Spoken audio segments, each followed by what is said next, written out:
Buenas. Lo primero, agradeceros a todas las que estáis aquí y voy a hablar de un tema que, a ver si nos lo ponen, sí, que como veis es mujeres que han sido incestuadas en su infancia y el tratamiento que hacemos en el centro que dirijo, que es el Centro del Espacio de Salud Entre Nosotras. Es un tema que... muy bien. Me habéis oído, ¿verdad?, lo que he dicho. Vale. Bueno, pues este tema nosotras lo llevamos trabajando desde el año 90, que es cuando empezamos, que pusimos en marcha el Centro del Espacio de Salud Entre Nosotras, y os voy a explicar cosas que están realmente muy poco sabidas en la sociedad. Así como hemos hablado de que las mujeres que son violadas, este tema de la violación está muy oculto, este que os voy a hablar todavía más. O sea, que es que esto es un tema tabú que no gusta nada, porque es muy feo. Y entonces prefiere la gente, como el avestruz, no conocerlo. Yo voy a tratar, que tengo poco tiempo, he buscado las ideas más básicas para que todas salgamos con unas ideas clarísimas de que esto de verdad en algún momento tiene que salir de debajo de la alfombra, igual que hicimos con la violencia de género de las maltratadas por las parejas, que era tabú y que ahora ya por lo menos lo hemos hecho visible las feministas. Bueno, pues voy a empezar explicando lo primero. Uy, cómo me sale de lento. El abuso sexual infantil incestuoso, lo que dicen como definición de la OMS, es todo abuso físico, emocional, de la integridad sexual realizada por una persona de confianza, un adulto, durante la niñez o adolescencia de la víctima. Yo voy a explicar lo que pasa con las niñas. Hay niños también abusados, pero mi experiencia es trabajar solo con niñas, que son triple de casos de niñas abusadas que de niños. En todo somos doble, triple de todo lo malo.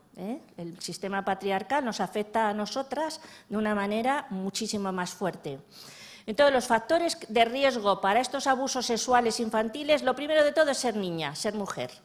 Y la media está entre 2 o 3 niñas por cada niño. O sea que un 71% de mujeres y un 29% de hombres adultos han sufrido en su infancia, que se sepa, abusos sexuales, y la mayoría en su zona más cercana, como iremos viendo, en su familia. Las edades de mayor riesgo, anterior a los 7 años en las niñas, y es intrafamiliar. Pertenecer a las familias de origen incestuosas es un factor de riesgo. Se repite, algo que muchas veces las propias que son abusadas no lo sabían, pues sí, su madre incestuada es mucho más permisiva al incesto y a los abusos sexuales de sus hijas y de sus hijos porque están con un problema de indefensión que creen que esto es lo normal. Un padre que fue incestuado suele seguir el modelo más del agresor, no siempre, pero con más probabilidad, y puede abusar más de sus hijas y de sus hijos o de criaturas menores. Cuando en la familia hay una falta de educación sexual, es decir, en familias más tradicionales, más conservadoras, que no se habla de sexualidad, es un factor de riesgo. En modelos de familias de roles de poder tradicional, cuando el padre es autoritario y machista y la madre es débil y sumisa, también es mucho más posible que se produzca incesto. Se da mucho con madres cuando están ausentes por enfermedad, por el trabajo, por muerte, y ahí entonces es cuando los padres abusadores son más propicios a hacer este tipo de barbaridad. En adultas que sufrieron así incesto, abusos sexuales e incesto, hay unos problemas de culpabilidad enormes. Se sienten, cuando vienen al centro, es que lo tenían oculto y como en secreto total, porque creen que ellas lo han provocado. O sea, de tal manera el agresor les ha metido en la cabeza que ellas han sido las que le han provocado, fijaros, niñas de 7, 8, 9 años, van a ser las que le provocan a estos señores. O sea, pero se lo creen las víctimas, las van como metiendo en la cabeza esa idea.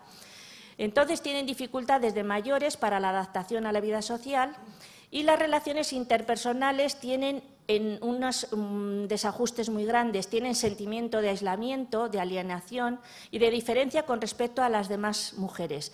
Tienen una gran falta de seguridad y de confianza. Entonces, muchas de estas mujeres lo que suelen hacer es evitar una relación duradera con un hombre, y otras lo que tienen es relaciones transitorias, ocasionales y con muchas parejas. O sea, encima de que no disfrutan, son tan indefensas ante la sexualidad que pueden tener muchísimas parejas. En la relación de pareja la pasión es inadmisible para ellas porque puede provocar el retorno de imágenes insoportables. La mayoría se evade, como que se sale de su cuerpo, te lo cuentan así, para ese cuerpo dejarlo, que lo utilicen los hombres como les parezca, porque es lo que han aprendido. Es una manera de defensa. Tienen una compulsión de repetición de situaciones sexuales y abusivas, muchas, no todas, otras es todo lo contrario, a pesar de la vergüenza y del asco que pueden sufrir en estas relaciones. Tienen fobias y miedo a la mirada de los otros, que coexisten con comportamientos de provocación. Aquí hay también una ambigüedad de cosas y de compartir comportamientos totalmente opuestos, de mucho o de nada. La sexualidad puede ser o rechazada totalmente o orientarse también hacia la homosexualidad. Claro, del asco que han cogido a lo que han sufrido. Efectos de los abusos sexuales. Son de una intensidad muy variable y van a depender de la edad del agresor y de la víctima. Cuanta más diferencia de edad, nosotras partimos de que 5 años ya de diferencia de edad ya es mucho como para tener unas relaciones igualitarias. Del tipo de relación que se establezca entre ambos, es decir, cuanto más cercana es la relación, si es de parentesco, el padre es el que más daño va a provocar en esa criatura, porque debe de ser quien más confianza y más protección le deberían de dar. Entonces, cuando vienen al centro y empiezan en un taller a explicar por primera vez sus abusos sexuales, empiezan a decir el más lejano, porque suelen tener varios, son carne de cañón. Entonces, empiezan a decir, sí, porque mi vecino, cuando yo era pequeña, abusó de mí. Y luego dice, sí, porque luego cuando fui al pueblo, un primo, también. Y luego, ah, sí, pero es que también mi hermano. Y yo empiezo a pensar, uy, ¿a dónde vamos a llegar? Y dice, no, no, mi padre no. Luego empieza a llegar al abuelo. Y finalmente, un buen día, en plena cuestión que estamos allí todas en el taller, salta también mi padre. Ese día para ella es sanador porque por lo menos lo reconoce. Entonces, va a depender de este tipo de relación. Cuanto más cercana sea, más daño. De la duración de la agresión, porque hay algunos que solo son una vez, pero hay otros que son repetitivos durante años. De la personalidad que tenga la niña, porque si es más o menos más débil, más tal, pues más daño. Y de la reacción alrededor suyo de que la crean o no la crean. Esto es fundamental. Luego, si me da tiempo, os lo explico. Los factores que agravan estos efectos de los abusos sexuales infantiles, que se den de forma repetitiva, que haya contacto genital.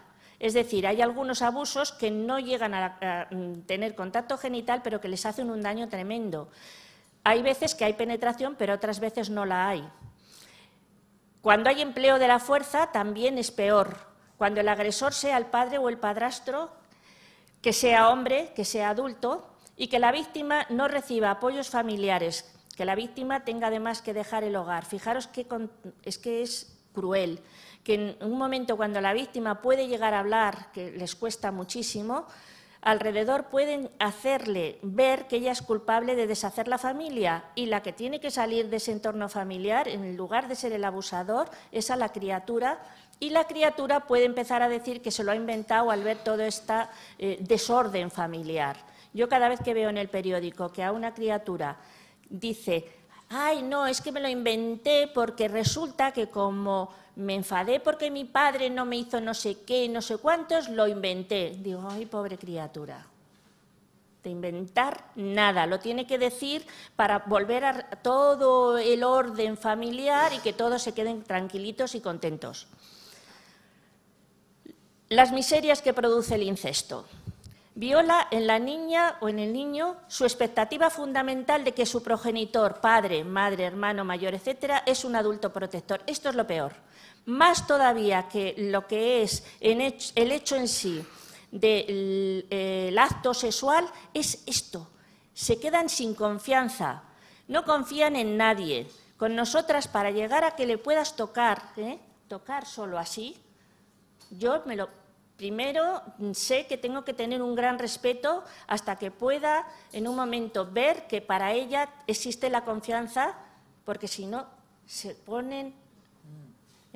La confianza la han perdido. Las niñas son iniciadas demasiado precozmente en juegos corporales y en actividades sexuales. Pueden tener un lenguaje que no es propio de su edad por todo lo que están viviendo.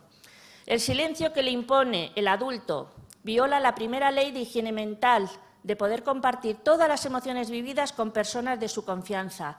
Esto es otro daño mental, de que se lo tienen que guardar y no pueden decirlo porque el agresor las hace un lavado de cerebro, que esto es un daño enorme para la higiene mental de las chiquillas que van a ser mayores con esto que llevan como una cruz dentro. Las menores están aterrorizadas por las amenazas que recibe del otro, llegan a creerse responsables del incesto y se sienten cómplices del agresor. Encima, ellas creen, y hasta en la terapia, cuando estamos en el grupo, que han sido culpables porque en algún momento hasta han sentido una sensación placentera. Claro, lo bueno que tiene en el grupo es que todas las que están allí, que han pasado por lo mismo, hay algunas que ya han hecho un proceso mental más avanzado y le dicen: tú no tuviste la culpa porque eras muy pequeña y tú simplemente tu cuerpo ha reaccionado en ciertos momentos a un estímulo, pero sin que tú seas culpable de eso. Eso es buenísimo, porque no se lo dice la psicóloga, se lo dice otra que ha sufrido lo mismo que ella, pero que ya su proceso mental está más avanzado. Nuevas victimizaciones de las víctimas de abusos sexuales. Resulta que estas mujeres, que cuando fueron pequeñas fueron abusadas, encima tienen que pasar luego por abusos, por victimizaciones secundarias y terciarias de los servicios sociales, de las policiales, de los sanitarios, de los judiciales. Bueno, fijaros, yo os voy a decir una anécdota de cómo empecé con este tema y cómo estoy ahora. Yo cuando empecé como feminista en el grupo de mujeres que habían sido abusadas en su infancia, me parecía que para todas era importantísimo que lo denunciaran y que esto se visibilizara. Y era una de las partes de las sesiones en las cuales pues se les impulsaba a todas las del grupo a que ya no solo por ellas, sino por todas las demás lo dijeran. ¿Qué pasa cuando van estas mujeres a estos servicios o sobre todo cuando llegan al juicio? Pues que todo lo que han avanzado en la terapia aquí les vuelven para atrás, porque empiezan que si a buscarle todos los recovecos, igual que las que han sido violadas, pero en criaturas que las vuelven a preguntar una vez y otra vez y que dicen, no, es que a ti lo que te han es mal metido, porque es que esto te lo estás inventando, es que es mentira. Entonces, todo eso para ellas es terrible. Claro, yo cuando me di cuenta de todo esto, de cómo está este sistema patriarcal, empecé a reflexionar con ellas y a ser muy sincera y decir, bueno, vamos a ver qué pasa en los juicios.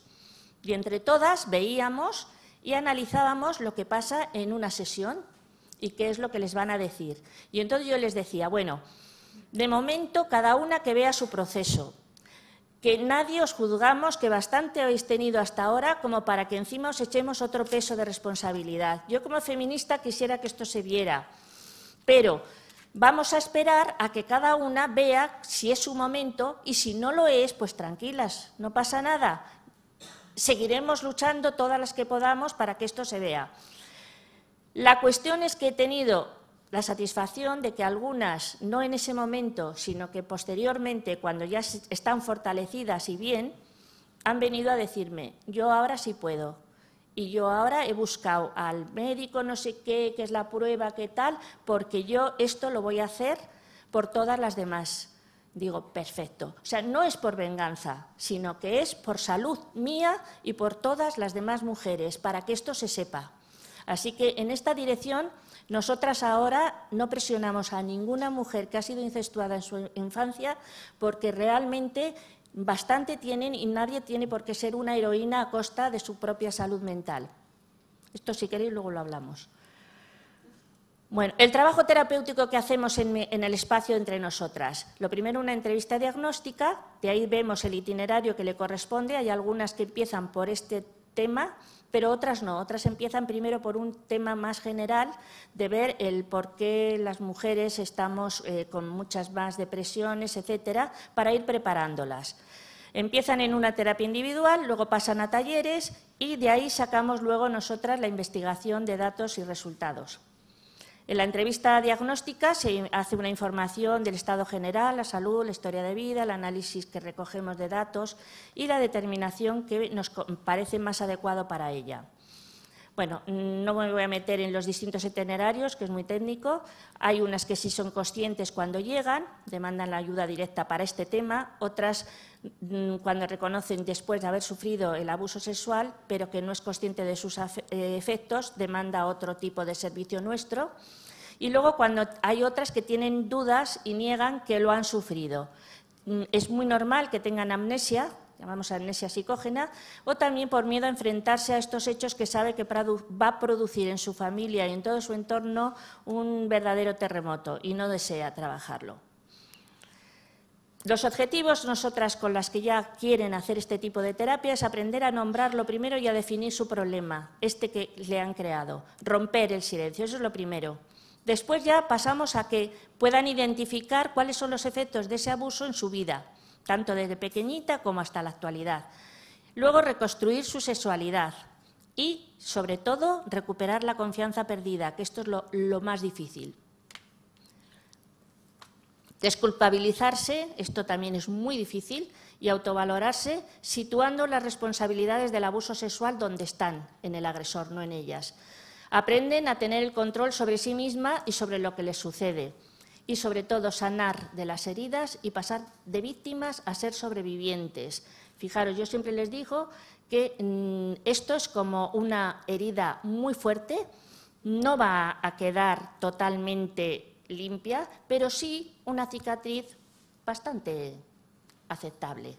Y entonces con eso nos reímos todas un poquito. ¿Y cómo va nuestra cicatriz? Pues bueno, la mía todavía está un poco fea. Pues bueno, pues venga, vamos para adelante y llegará un momento en el cual podremos ver con perspectiva que esto que me ha pasado a mí le ha pasado a muchas mujeres solo por el hecho de ser mujer en una sociedad patriarcal. Y la manera de sanar de nuestras heridas, yo lo decía el otro día y en el libro lo digo, es mediante la ética feminista, que ya que el machismo nos hace enfermar, el feminismo nos puede hacer sanar. Y entonces, como me pasan un papelito, con esto me queda precioso. Sí, sí.